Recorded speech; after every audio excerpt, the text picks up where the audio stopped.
As-tu déjà aimé quelqu'un qui te faisait douter de toi, qui te vidait émotionnellement, tout en te faisant croire que le problème, c'était toi? Si ces mots résonnent en toi, alors prends un instant, respire et écoute.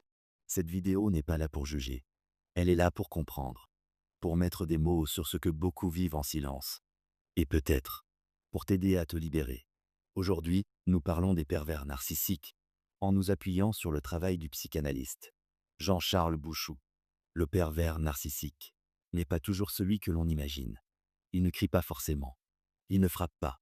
Il peut être calme, charmant, intelligent, séduisant. Parfois même, les autres l'admirent. Mais dans l'intimité, dans la relation proche, quelque chose ne va pas.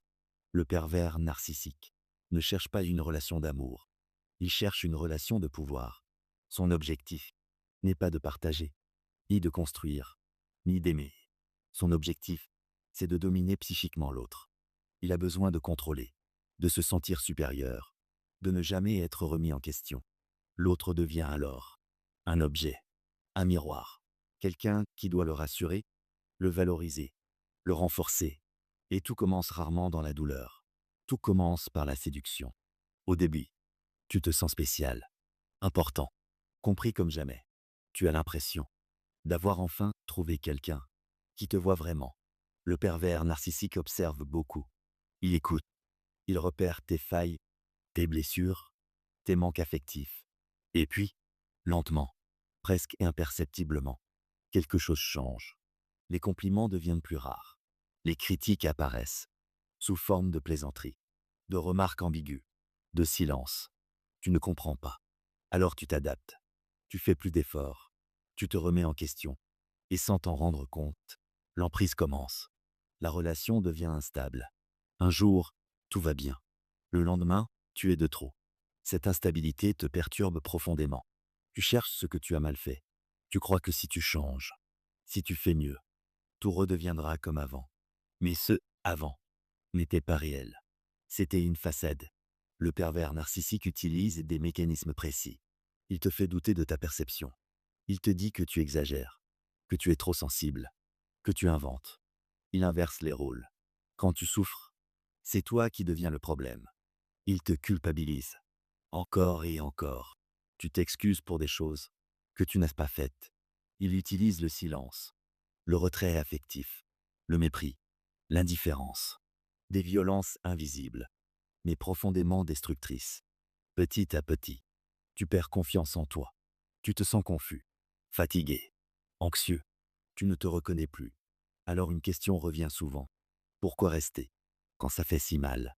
Parce que la victime n'est pas faible. Elle est attaquée psychiquement. Le pervers narcissique crée une dépendance émotionnelle, un mélange de peur, d'espoir et de culpabilité. Tu restes parce que tu espères revoir la personne du début, parce que tu doutes de toi, parce que tu crois encore que l'amour peut réparer.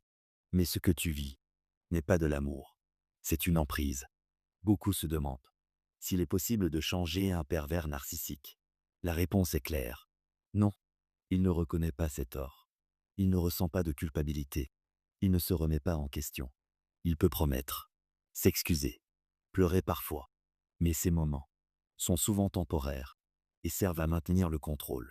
Croire que ton amour peut le guérir est l'un des pièges les plus dangereux. Se libérer commence par une prise de conscience. Mettre des mots sur ce que tu vis n'est pas accuser, c'est te protéger. La solution, c'est la distance émotionnelle. Parfois, la rupture totale. Se reconstruire demande du temps, du soutien et beaucoup de bienveillance envers soi-même.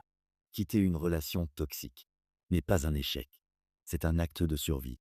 Se libérer d'un pervers narcissique, ce n'est pas perdre quelqu'un, c'est se retrouver. Retiens ceci, l'amour ne détruit pas. L'amour ne te fait pas douter de ta valeur. L'amour ne t'oblige pas à t'excuser d'exister. Si une relation te vide, t'angoisse, te fait te sentir inférieur, ce n'est pas de l'amour. Tu as le droit de te protéger. Tu as le droit de partir. Tu as le droit d'aller mieux. Si cet audio t'a aidé, abonne-toi à ma chaîne YouTube pour découvrir plusieurs résumés de livres qui peuvent réellement améliorer ta vie, t'aider à mieux te comprendre et à faire des choix plus sains. Parfois, Comprendre est le premier pas vers la liberté.